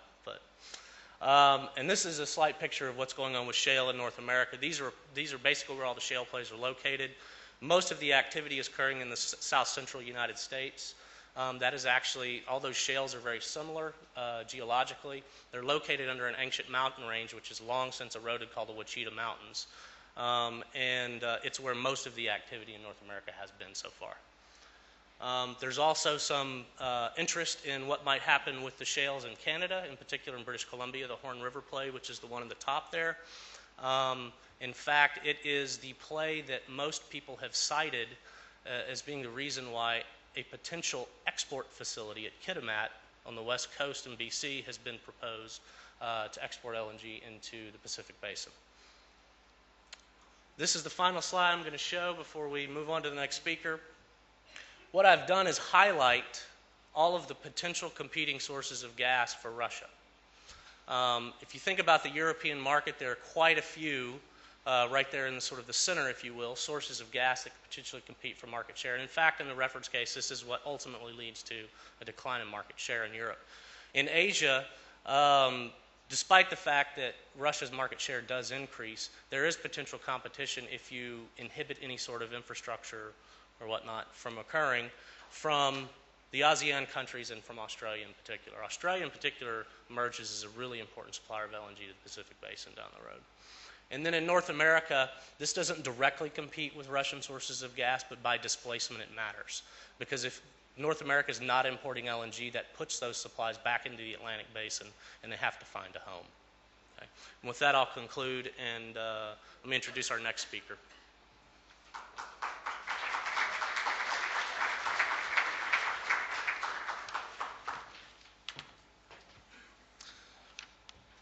Our next speaker is Ruben Weston. He's a partner at Baker Botts.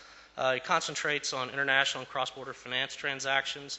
He's represented lenders and sponsors on major financings in Eastern Europe, Central Asia, Africa, and the Middle East. His experience includes oil and gas, all sectors upstream, midstream, and downstream.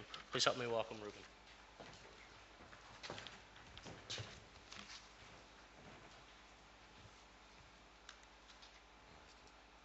I think to a certain extent the title of my presentation is a misnomer, because I think what began as a credit crunch has become a global financial crisis. And I think in the markets that I work in, which is the international financial markets, what's happened is a fundamental change. There's a change of players in the market, and there's just a change of attitudes that people will take into those markets.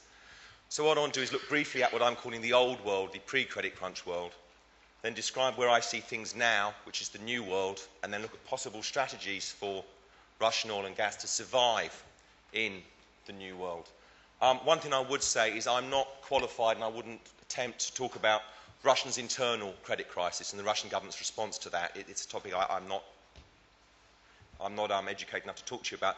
What I'm talking about is the international financial markets and what's going on there and how that impacts on Russia.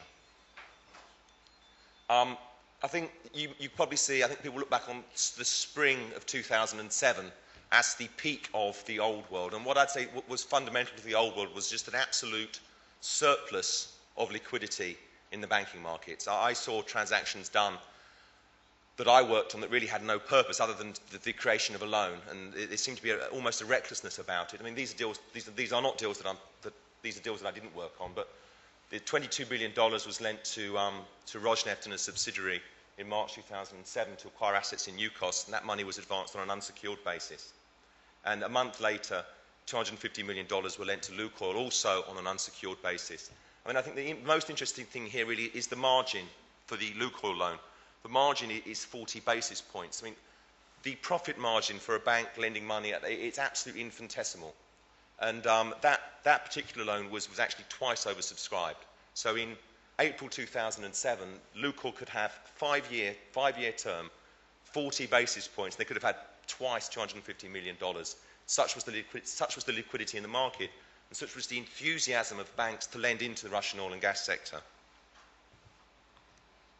And these are the banks that were most active in Eastern Europe, which includes Russia. This is taken from Infrastructure Journal in 2008.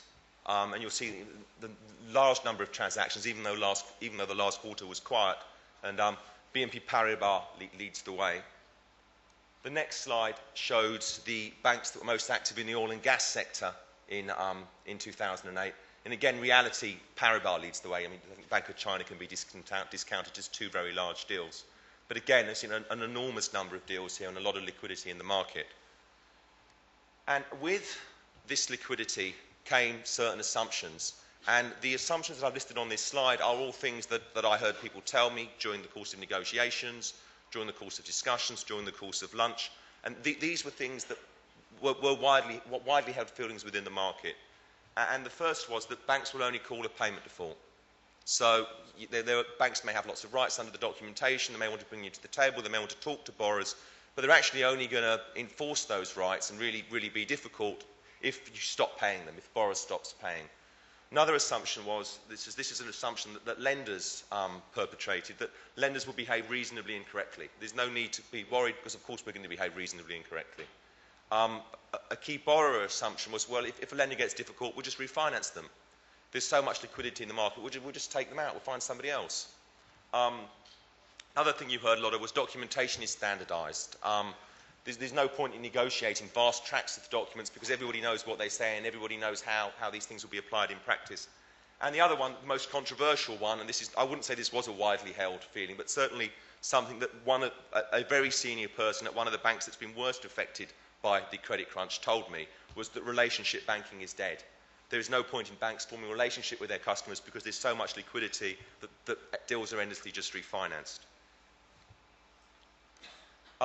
Again, now looking at banks active in Eastern Europe, this is what's happened to these banks during the course of the credit crunch.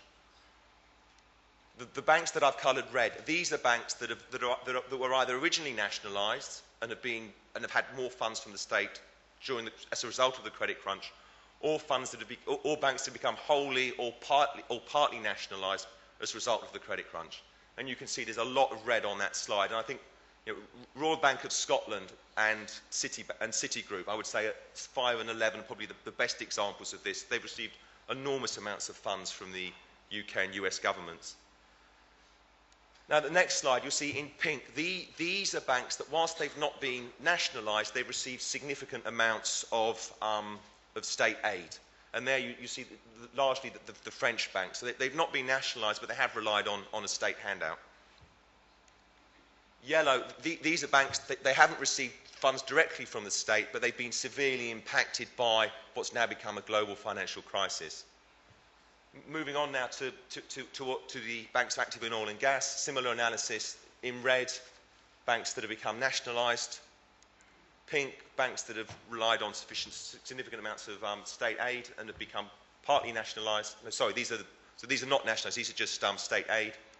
Yellow, banks that have been seriously impacted. And then here, if you take out Bank of China and State Bank of India, who are really only going to lend for political reasons, and you take out the banks that are purely Middle East, there's not a lot left.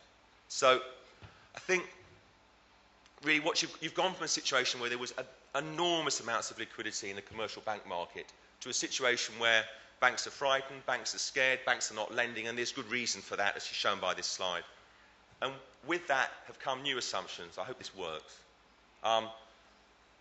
Banks will only call a payment default. I think that's now replaced by banks might call any default. I've heard of circumstances where a bank has put a borrower into default and therefore cross-defaulted all its other indebtedness because financial statements were provided 2 days late.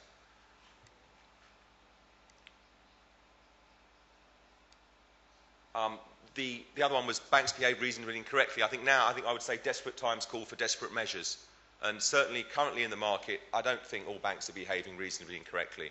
I think what's happening is banks are hunting for breaches of covenant, and when they find those breaches, they're insisting on waivers, and often they're insisting that large amounts of money be paid for waivers. And really this is, to a certain extent, strong-arm tactics as banks cease to redress the deficiencies in their balance sheets. Difficult lenders can be refinanced. Now it's virtually impossible to refinance a problem loan. Documentation is standardised. I think now all provisions are subject to interpretation and adjustment. The documentation didn't take account of the fact that banks can become insolvent too, and I think there needs to be changes made for that. And I think also people now, realising how banks have behaved, need to adjust their own expectations when they negotiate documentation. And I think relationship banking is far from dead, and we'll look at that later. So who will be the lenders in the new world? I mean, whilst the commercial banks have been blitzed by the credit crisis, they will come back to the market. They will return. To my mind, in the Russian oil and gas sector, I think there are certain banks that came in late, invested lots of money, have been burnt very badly, and I don't think they'll come back. If you look at the banks that went red and pink, those banks are now politicised to a certain extent. The reason why they've been recapitalised is not to invest money in other countries. They've been recapitalised in order to stimulate their own economies. So I think those banks, certainly the banks that weren't traditionally involved in this market, I don't think they will be active in the Russian oil and gas sector for a very long time. I think the commercial banks, though, that were always active in this market, that understand this market and understand commodities, will come back first. And I personally think it will be the French banks. I think Paribas, especially, Callion, SocGen, Natixis. I think the French banks will be, to my mind, will be the commercial banks that will come back into the market first. International financial institutions will become more important because it's their time now, and also the export credit agencies, which we'll look at later. Finally, some good news, having given you a lot of bad news. I think the EBRD is now really a source of optimism. They have $7 billion available to lend in 2009, and 1/3 of that has been earmarked for Russia. And I know people, they said, client of mine, I know them very well, and they are really looking to pump this money out. They genuinely understand the natural resources sector, and they understand Russia. They've been in the market a long time. They're prepared to proceed on their own now without commercial bank involvement, and there's complete flexibility as to products on offer. I mean, they will make very small loans available. They recently lent $8 million to fund a small oil field in the Timan-Pishora Basin. There are complications, though, with EBRD.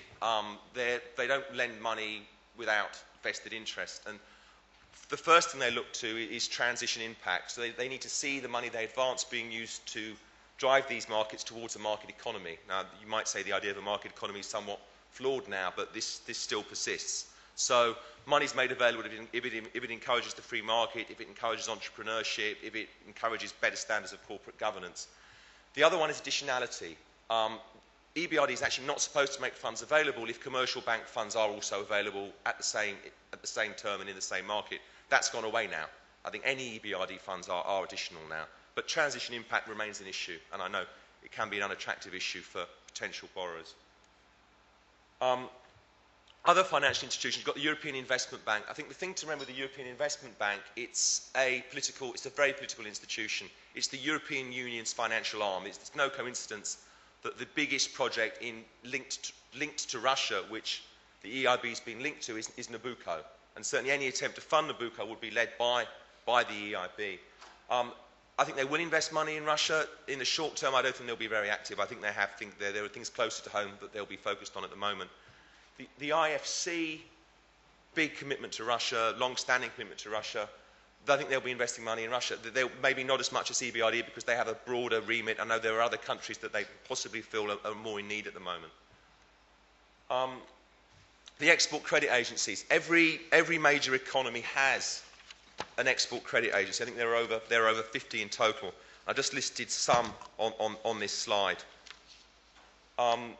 The basic product they provide are buyer credits. So here, a commercial bank will lend money to a Russian company.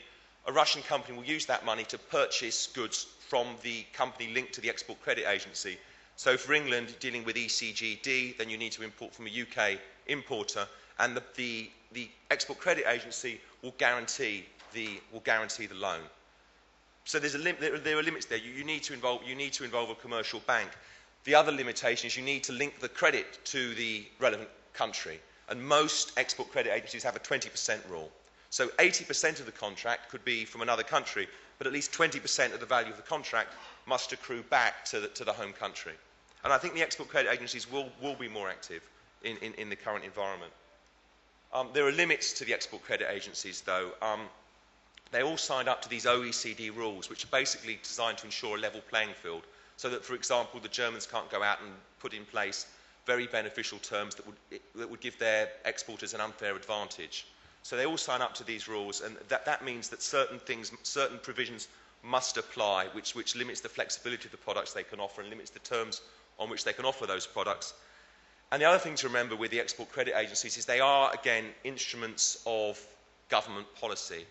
So often certain funds will be made available for political reasons. For example, the Baku-Tbilisi-Ceyhan pipeline from Azerbaijan through Georgia into Turkey was supported by a lot of export credit agencies, and the English export credit agencies' reasons for supporting that pipeline were made public. And they start off by talking about, the need to promote regional stability, but they end with the real reason they supported it. In addition, the project contributes to the development of further energy supply routes in accordance with the government's policy of ensuring a range of secure energy sources to Western markets. So whilst these export credit agencies may well be active, they are political entities, and that has to be taken into consideration. In terms of new borrowings, a lot of Russian companies are facing a situation where they have to refinance existing debt. In reality, not a lot of new money is being made available, especially by the commercial banks, but existing debt needs to be refinanced. I think here it's important to realise there's pressure to refinance on both sides, because if the refinancing if the loan's not refinanced, then the bank that made the loan available has a bad debt. And at the moment, banks don't want bad debt. So the pressure to refinance works both ways. I think it's essential for any company today to know their bank and know their banker. To be honest, I've seen bankers working in recent times who really didn't know anything about the sector they were working in or the company they were working with. And I think that has to go, because ultimately banks now have a limited amount of funds available, and the banker that represents a company has to go into that bank and know how to get that money out of the bank.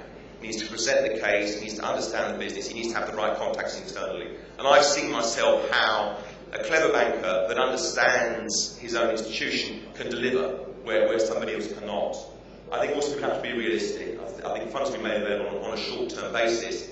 And I think what people will see is a lot of old-fashioned pre-export finance, where the key to the financing is security of an off-take contract. So the key to being able to get money will be having long-term off-take contracts in place with credit-worthy off-takers on bankable terms. I won't do this next one. Strategies for restructurings. We've seen this with Rasal recently. And I think the key thing is the first thing: don't panic, mutually assured destruction. If banks bring a company down, their potential return is going to be very, very poor. It makes sense for banks to keep a company going so the company can generate revenue and ultimately repay the debt, even if the debt's repaid late and it takes a long time and it's very problematic. So ultimately, in my experience, it does make sense for banks to accelerate unless they have a very strong security package which they can enforce, which won't be the case in Russia. And I think it's important to treat all lenders equally. Don't give anybody an excuse to be unreasonable. And sometimes a wider process where information is shared with a wider group is the safest strategy, because when you're talking to a wide group of lenders, they also have to be reasonable with respect to each other, think of their position with respect to the other lenders. So to conclude, I do think what's happened is not a simple turning off a tap and the tap will be turned on and everything will go back to normal. I think what's happened is a fundamental shift. And I'm not sure that there will ever be as much liquidity in this market again, but certainly things will come back. There will be a return, probably led by the EBRD and the other IFIs, and ultimately new strategy needs to be put in place to deal with this new situation. Thank you.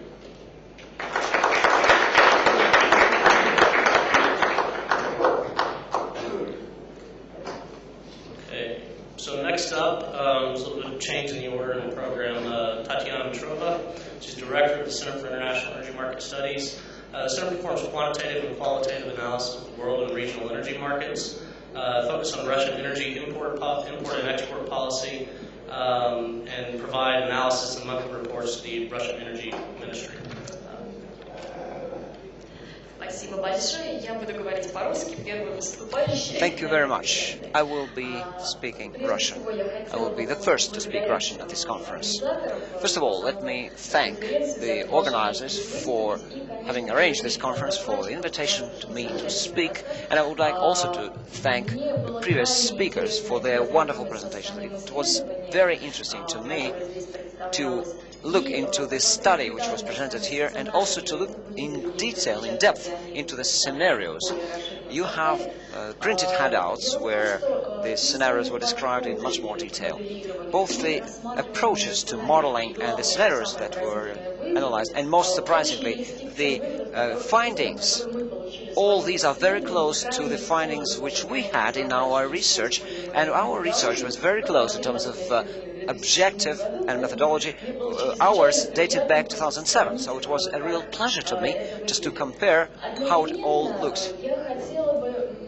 At the same time, I would like to make a shift from a more or less theoretical approach, because modeling is rather detached from our reality. In my presentation, I would like to look more into the field of the game, what is happening in the Russian gas sector now, as we speak.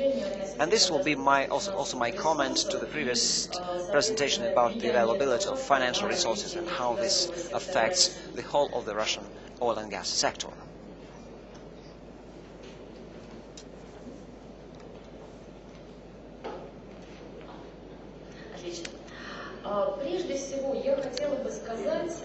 First of all, however difficult the financial situation is for the Russian economy, the gas industry finds itself in a slightly different situation. Most importantly, it has the benefit of long-term contracts, which are good security if you compare that to other market participants who are hungry for resources. So Gazprom is much more attractive from the bank's point of view. Also, both the oil and gas sector in Russia are undergoing a wonderful process, because most of the capital and operational expenses are denominated in ruble, and the ruble is being devaluated. The result is that the investment programs which were announced and started last year can be implemented with much lower dollar costs. So the dollar-denominated investment is being reduced. And this is also strengthened by quite a logical process of reducing service costs. Next year this will be even more pronounced. Raw materials, equipment and supplies will be cheaper, which means that the same amount of work can be done with less expenses. If we take into account that Gazprom has allocated $22 billion as capital expenses for this year, we can hardly talk about any investment crisis in the gas sector in Russia. These are enormous amounts which allow for substantial breakthroughs. Let's be objective. Gazprom is a state-controlled company, and we all see how many companies are standing in line for government support. Almost every single big enterprise in Russia is waiting in line for assistance, and Gazprom, of course, will not be the last to receive this support if needed. I would not overestimate the seriousness of the situation. I don't see any important threats from the investment availability point of view. What is changing is the market, especially on the demand side. This might result in investment reduction just because the market does not need that much gas. Here on this slide, I introduced our so-called crisis scenario. This is only 1 month old. Our institute produced this a month ago. We had, of course, to revisit all our macroeconomic assumptions, in particular GDP growth assumptions, as well as the new oil prices. All this is very much different from the general gas sector development strategy, which is an early document.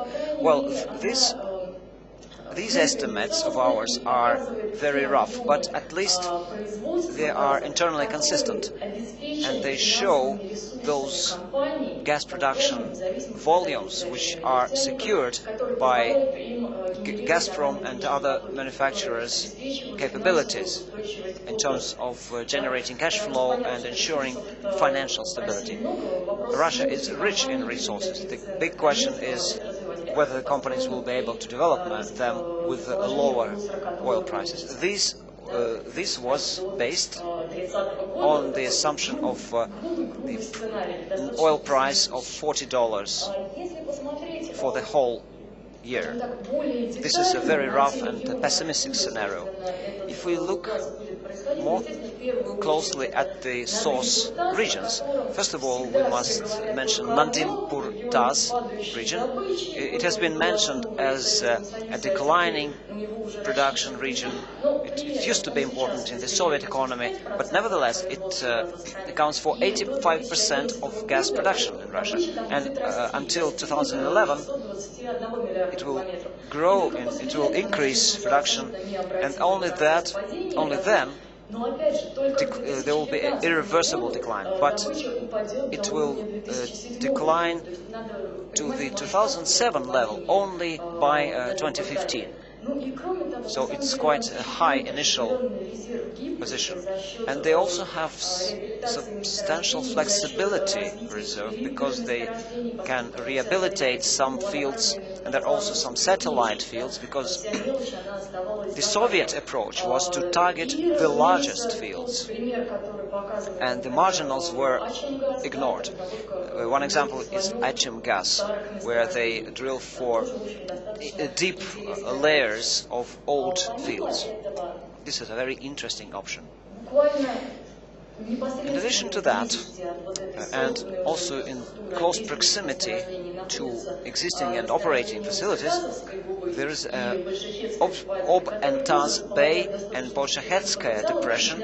Both possess substantial potential, and bringing it into the balance, no substantial additional transportation must take place. They are close to Yamburg and they can easily be linked to the operating system as the production at mature fields is declining. And finally, Yamal. Yamal is, of course, the major driver of the whole of the Russian gas production for the foreseeable future. So here's something which has been discussed for the last 25 or 30 years really happened. People kept talking people have been wondering when Yamal will start operating. Last year, with high oil revenues, was a breakthrough because we finally saw actual, very tangible investments in Yamal. Shortly before the oil prices declined, Gazprom made a crucial step which was postponed for a long time, and finally it made a go-on decision. Last year it was 4 billion. This was enormous investment. This is not something just to demonstrate we are doing something. This year they allocated $6.5 billion. An amount which will change the situation substantially. And most importantly, physical changes that took place, particularly the drilling that takes place, the infrastructure that was put in place, and most importantly, operations started quite successfully, which was a surprise to many, and that is transition through the Baydaratskaya Bay. So the breakthrough did take place. And now we can try to predict the pace of Yamal expansion development and when the production targets can be reached. But the fact that Yamal is already developing is very obvious. We cannot ignore it. The situation with Stockman is more complicated. On the one hand, you all know the production figures and other parameters, but the final investment decision on the project is expected towards the end of this year, and there is a possibility that this final decision will be postponed even to the next year. On the other hand, some work has begun on the Vyborg plant. The drilling platforms are already being produced, but the project is really in a crunch because, on the one hand, the North American market is oversaturated with shale gas, and there is no need for large-scale LNG supplies. The European market is already experiencing successful supply with stagnant demand, so it's not clear who will buy the LNG. On the other hand, the project is quite costly, just because it is located very much to the north, and the climate is difficult, and the geology is difficult. The efficiency of the project was based on the officially assumed price of between $40 and $60 per barrel, and with the current oil prices, its economic efficiency is under the question. Given the difficulty of demand, stagnant demand on target markets, it is quite possible that the project will be delayed. So the Stockman situation is less clear. Now, if we move to the east of Russia, which is expected to be a source of a large portion of new gas production, we also see some drastic changes. First of all, it was officially announced that the Altai project is now cancelled. It was discussed for 4 years, and there was some difficult, painful negotiation with China, but just because of bad economic parameters and impossibility to reach a mutually agreeable price with China, the project was abandoned. At the same time, China has contracted gas supplies from Turkmenistan, and the gas pipeline is under construction. So for the next few years, China will be covering its demand for gas by purchasing gas from Central Asia. So the need to import gas from Russia is no longer a priority for China. And finally, what is very obvious now is that the Sakhalin node will be playing an increasingly important role. It is obvious that in the Asian Pacific regions, the most lucrative markets, Japan, China, South Korea, are focused on LNG. Sakhalin is the only feasible option for LNG production. And consolidation of Sakhalin resources and for LNG production, this is an idea which is becoming more and more attractive. As a comment to what you have been saying,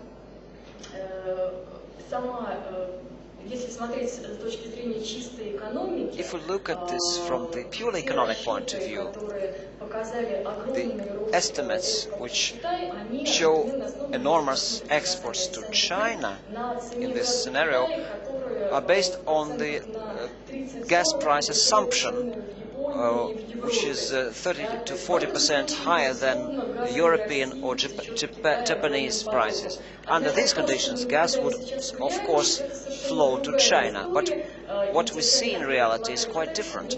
The prices offered by China would hardly be enough to cover production and transportation costs. This is the key obstacle in this scenario.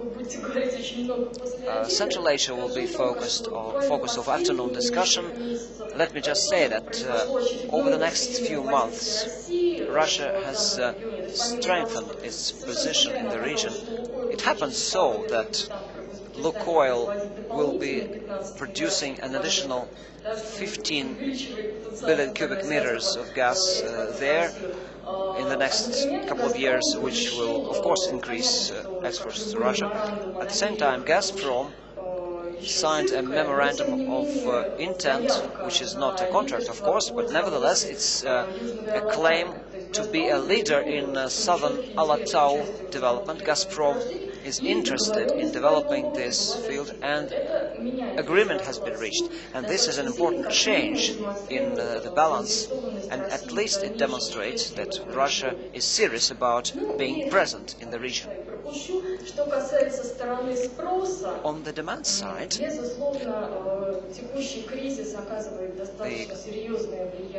crisis we are facing, of course, affects the whole of the Russian economy, in particular the situation faced by industrial gas consumers, in particular energy, and we see the gap, the discrepancy between our estimates in the gas strategy, in the gas scheme.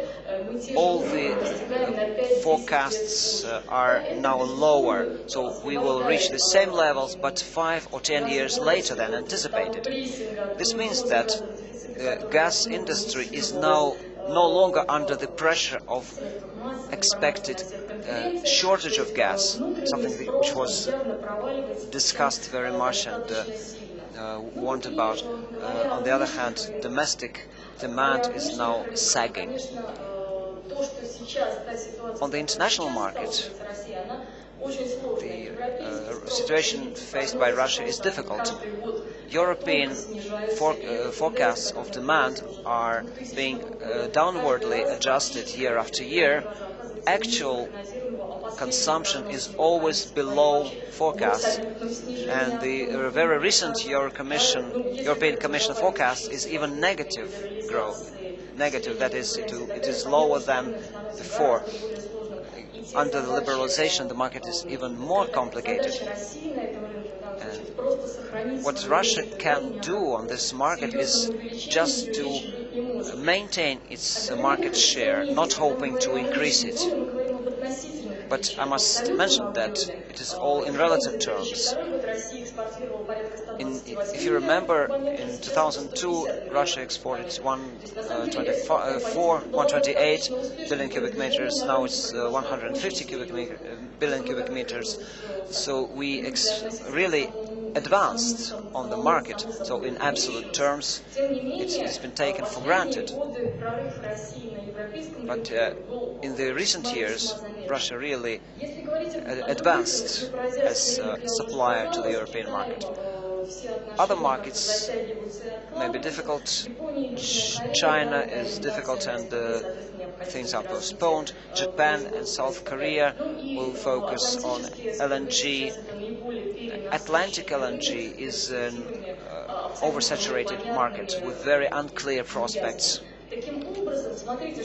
Now, see what happened. Just recently, mass media was talking about gas shortages. Now we're facing the gas bubble, oversupply of gas on all international markets, all external markets, which calls for a change in strategy. Finally, in conclusion, I must say the following. We used to talk very skeptically about the Russian gas strategy, external gas strategy. But if we look on the recent situation, looking back 8 to 10 years, the situation was very dynamic and very adaptive. Just remember the Голубой поток-2, Ямал-2, да? Северного потока не было, Южного потока не было. Потом появился Алтай, потом Алтай исчез, появился Сахалинский СПГ. В 2002 году только появился центральноазиатский газ. То есть на самом деле сама реакция на изменение внешних условий, на изменение цен, она была достаточно быстрой и, я бы сказала, решительной, временами даже агрессивной. И на самом деле то, что заложено в генеральной схеме, да, огромная гибкость, которую Россия готова демонстрировать и в дальнейшем. Гибкость по приспособлению к ситуации. Вот эта заштрихованная зона – это резерв, который может быть либо введен, либо не введен, в зависимости от ситуации на внешних рынках. И именно поэтому основной мой комментарий к исследованию, которое было здесь представлено, да, безусловно, очень интересный все 6 сценариев, на самом деле их может быть больше, но реальная политика, она не будет попадать ни в один из них, она будет в комбинации, которые мы сейчас предсказать не в состоянии. not coinciding with any of them. It will certainly be a combination which cannot imagine now, and it will be very